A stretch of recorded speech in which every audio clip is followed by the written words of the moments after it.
Good evening, and welcome to Helena's Read Aloud.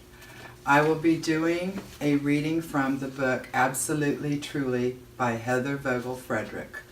I will warn you that this is emotional, and so just be prepared. You might want a box of tissues. Truly in the middle, Dad used to call me, back before he turned into Silent Man. He had a nickname for our family back then, too, the Magnificent Seven. The theme song from the old movie used to be the ringtone on his cell phone. The war changed all that.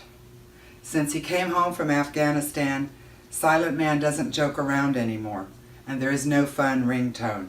And he hasn't called me truly in the middle, or referred to our family as the Magnificent Seven. I don't know if we'll ever be that family again.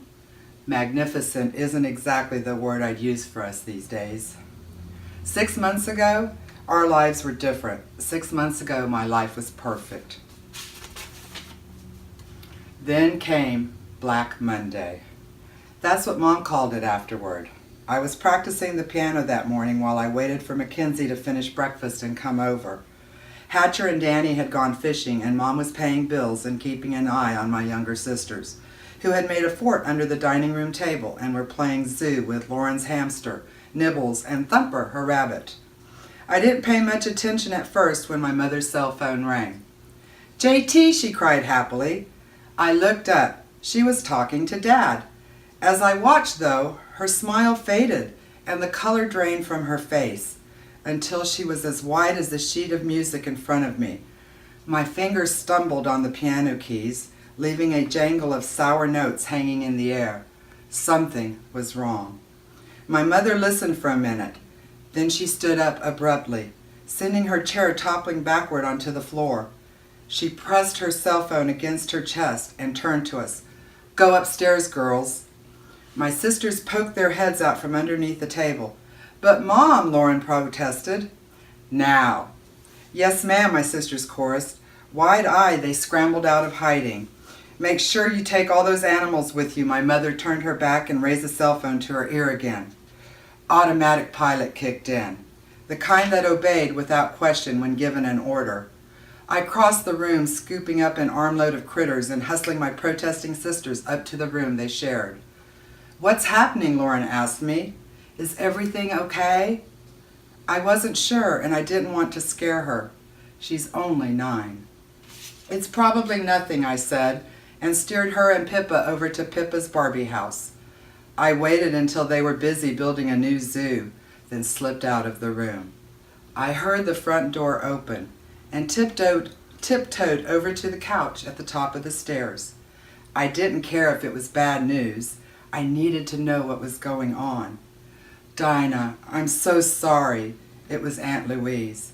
Uncle Teddy was with her, and he had his arms around Mom. She must have called and asked them to come over.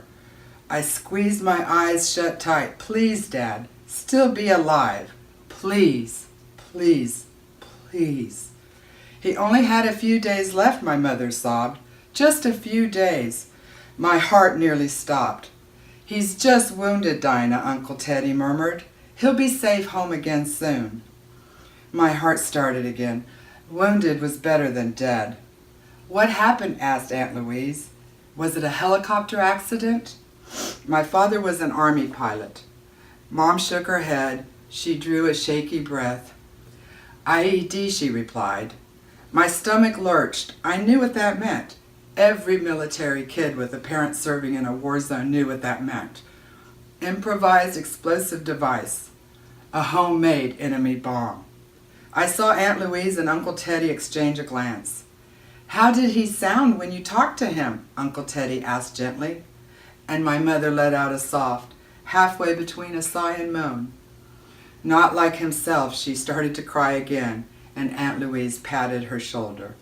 After a few moments, my mother drew another shaky breath and then added, "He's in the hospital in Kabul, but he's being transferred soon to Germany. I want to book a flight there as soon as possible." "You leave that to me," my uncle told her. Everything was a bit of a blur after that. As the news of my father's injury spread, the rest of Mom's family started to gather. My mother has 6 brothers scattered all over Texas, so there were a lot of aunts and uncles and cousins underfoot for a couple of days. In the end, when Mom flew to Germany to be with Dad, Aunt Louise, Uncle Teddy, and Mackenzie came to stay with Danny and Hatcher and my little sisters and me. Over the next few weeks, there were lots of phone calls at odd hours and whispered conversations between the adults, and then finally, a video conference with Dad. He didn't say much, but I was relieved to see that he looked like himself. Well, mostly. If you didn't count the fact that where his right arm should have been, there was a whole lot of nothing. Upper extremity loss, the military calls it. He's alive. Mom reminded us every time she called to talk to us. First from Germany and later from the military hospital in Maryland. We needed to be grateful for that. Not every family was as fortunate as us. She meant the Larsons, Dad's best friend. Tom Larson had been in the same transport hit by the IED, and he wasn't coming home.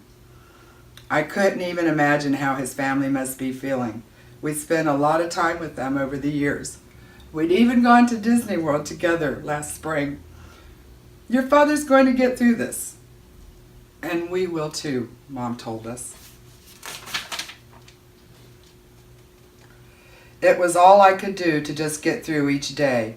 In spite of all my efforts to blend in and be normal, underneath I was anything but. Underneath I was, "Hi, my name is Truly, and my father just lost his arm in the war." I thought about Dad all the time. I couldn't help it. I wondered if he was scared when the bomb exploded. I wondered how he felt about losing his best friend. And I wondered if he'd ever be able to fly again. The one thing my father loves more than anything else in the world, except maybe us, is flying. Being a pilot was his life. Would he still be able to fly with just one arm? I had so many questions. And then finally he came home, and my life turned upside down again. Hi. When we did my read aloud, I wanted an interesting background. So I thought about it, and it was Veterans Week, and here on Ocean Drive, we had all of our flags put up in front of the memorial. So we went and filmed this. I just wanted you to realize where it was. Thank you.